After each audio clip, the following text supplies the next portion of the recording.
Anyone who wants to make America great again is in the crosshairs of Democrats and their hired muscle, Antifa, Black Lives Matter, and more Jew-hating anti-Semites than we can count. And they're coming after every freedom-loving American, Christians, Jews, blacks, whites, Trump supporters, all. In Hancock, Michigan, an 80-year-old man was brutally beaten and then run over in his front yard. Now, the man was putting up Trump signs. Police say the man was targeted because of his politics. Now, the Trump supporter was hospitalized with critical injuries. He is now recovering at home. Butler County, Pennsylvania. We all remember what happened on that horrible day. President Trump shot in the head. One Trump supporter was killed, 2 others critically injured. And on Wednesday of this week, thousands of Democrats and their allies staged a so-called Day of Rage in Washington, D.C. They tore down the American flags posted outside Union Station. They burned those flags, the flags that had been carried into battle for freedom's cause, the flags draped over coffins of those who paid the ultimate sacrifice. Those godless heathens burned our flag.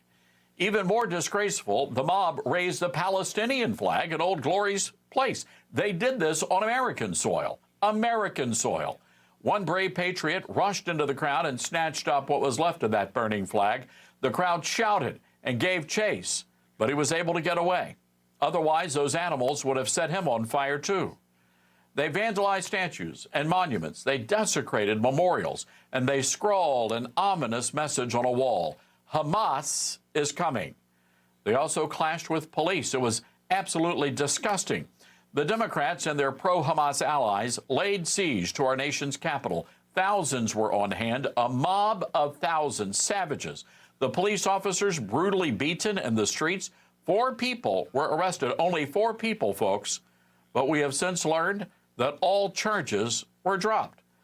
Apparently, it's not a crime to beat up cops in Washington, D.C. Congressman Brandon Williams, a Republican from New York, told me he was driving by Union Station just blocks from the U.S. Capitol building when he noticed the American flags had not been restored. So what did he do? Well, he went back to Capitol Hill.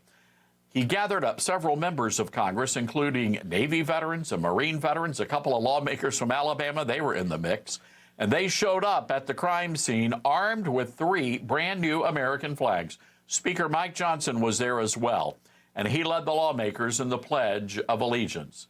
Now, the Speaker then declared that the terrorist would not win the day. And within a matter of moments, the Star-Spangled Banner was restored to its rightful place. Now, among those who were enraged over the behavior of the Democrats were many veterans on Capitol Hill. I wrote a book a few months back called Twilight's Last Gleaming, Can America Be Saved? It's based on a speech delivered by President Ronald Reagan. Now, he noted that our national anthem does not include a declarative statement. It actually asks a series of questions. Is the flag still there? Can you still see the Star-Spangled Banner waving? Well, it's a question that every generation must answer. Are we doing our part to make sure the flag still waves? The fraternity boys at UNC Chapel Hill, they did their part.